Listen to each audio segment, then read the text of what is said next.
Halo semuanya, kembali lagi bersama saya Pujianto dan di video ini saya mau sharing tentang konten yang dibuat untuk anak-anak ya. Beberapa kali saya pernah sharing tentang cara membuat konten anak dan pertanyaan-pertanyaan yang masuk ya ada banyak yang belum sempat saya tanggapi dan pertanyaan yang terbaru yang masuk ini menanyakan tentang konten yang dibuat untuk anak-anak. Yang pertama masalah iklannya.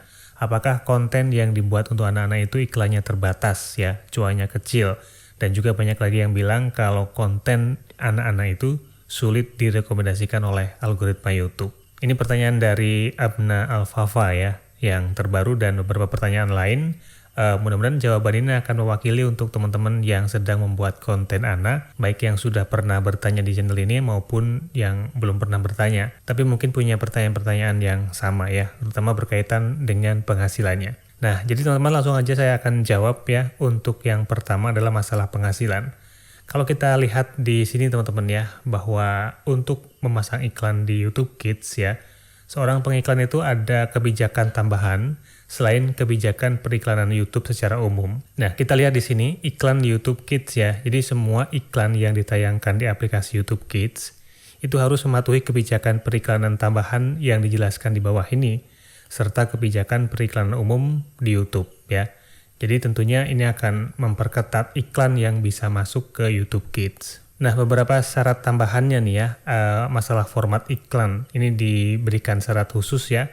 Formatnya saat ini kami hanya menerima format iklan di video in-stream YouTube Kids, kemudian durasi maksimum 15 sampai dengan 20 detik, dan seterusnya dan seterusnya. Dan kemudian penargetan iklan dan pengumpulan data.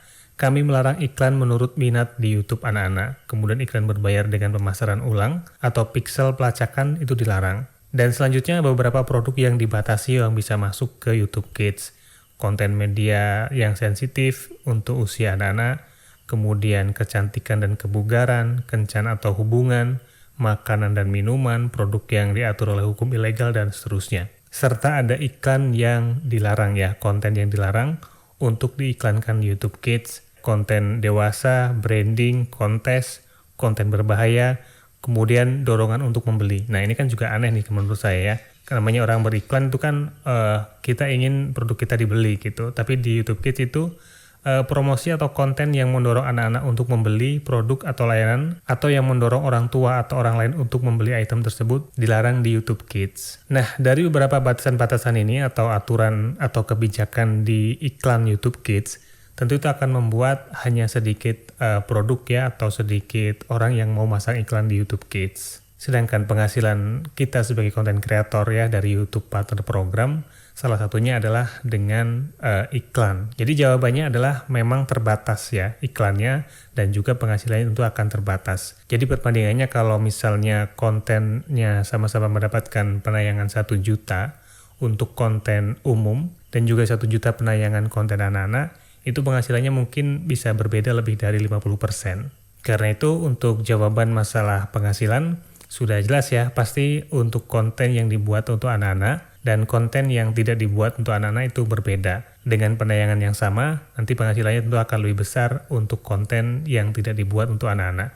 Nah, karena itu juga banyak ya teman-teman yang membuat konten yang sebenarnya konsumsinya itu untuk anak-anak. Konten mencari mainan, membersihkan mainan, dan lain sebagainya. Biasanya untuk awal mereka mengaturnya di saat upload ya, tidak dibuat untuk anak-anak. Nah, itu adalah strategi mereka ya, trik mereka agar tetap bisa masuk di YouTube secara umum, bukan di YouTube Kids. Dengan begitu nanti akan bisa mendapatkan penghasilan iklan yang lebih besar. Nah, tapi trik itu nggak bisa berlaku selamanya ya teman-teman. Kalau misalnya awal kita melakukan pengaturannya tidak dibuat untuk anak-anak, tapi kalau di kontennya memang mengandung unsur-unsur yang bisa membuat konten itu seharusnya dibuat untuk anak, maka nanti sistem YouTube akan mendeteksi dan akan mengubahnya secara otomatis menjadi konten yang dibuat untuk anak-anak. Kemudian masalah rekomendasi ya, apakah konten yang dibuat untuk anak-anak itu sulit untuk direkomendasikan oleh algoritma YouTube? Nah, jawabannya ada di sini teman-teman. Ini ada di bantuan YouTube ya tentang praktik terbaik untuk konten anak-anak dan keluarga. Di bagian bawah ini ada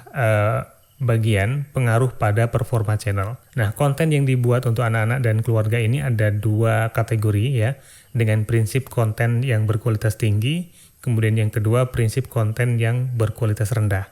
Nah, konten-konten yang termasuk kategori dalam konten kualitas rendah ini akan sulit untuk direkomendasikan, teman-teman. Kita bisa baca di sini ya, pengaruh pada performa channel ya, bahwa prinsip kualitas untuk anak-anak dan keluarga dapat mempengaruhi performa channel Anda. Konten yang dibuat untuk anak-anak dengan kualitas tinggi akan dimunculkan di rekomendasi. Dan sebaliknya, kalau konten itu berkualitas rendah tentu akan sulit untuk direkomendasikan atau bahkan tidak direkomendasikan di YouTube Kids. Selengkapnya nanti teman-teman bisa dibaca di sini ya, untuk pedoman konten berkualitas tinggi itu yang seperti apa, konten yang berkualitas rendah seperti apa. Secara umum di sini disampaikan bahwa konten yang berkualitas tinggi itu konten yang mengandung prinsip-prinsip menjadi orang baik ya.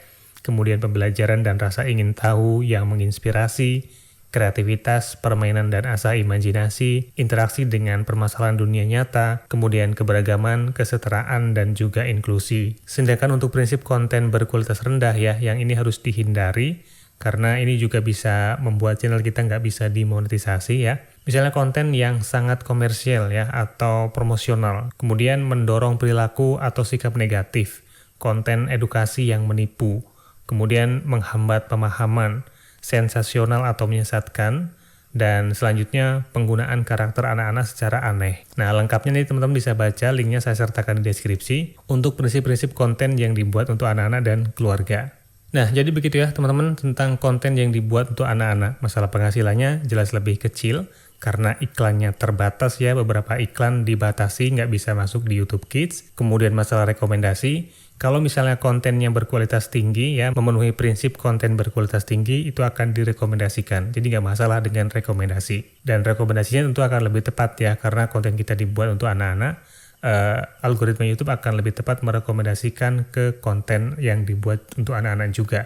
Dengan catatan, konten kita mengandung prinsip konten yang berkualitas tinggi. Nah, maka ketika teman-teman membuat konten yang dibuat untuk anak-anak ya, ini harus melihat pedoman di sini ya, kapan akan menentukan konten dibuat untuk anak-anak atau tidak. Dan kalaupun kita awalnya menetapkan tidak dibuat untuk anak-anak, kalau konten tersebut memenuhi syarat untuk dibuat untuk anak-anak, maka nanti sistem YouTube akan mendeteksi secara otomatis dan mengubahnya menjadi konten yang dibuat untuk anak-anak. Nah, saran saya buat teman-teman yang akan membuat konten yang dibuat untuk anak-anak, atau dengan ide konten anak-anak yang pernah saya sampaikan itu, sebaiknya gunakan itu untuk membuat channel, bukan channel yang utama untuk mendapatkan penghasilan ya teman-teman. Mungkin teman-teman bisa membuat channel pertamanya dengan channel untuk anak-anak untuk sebagai latihan gitu ya.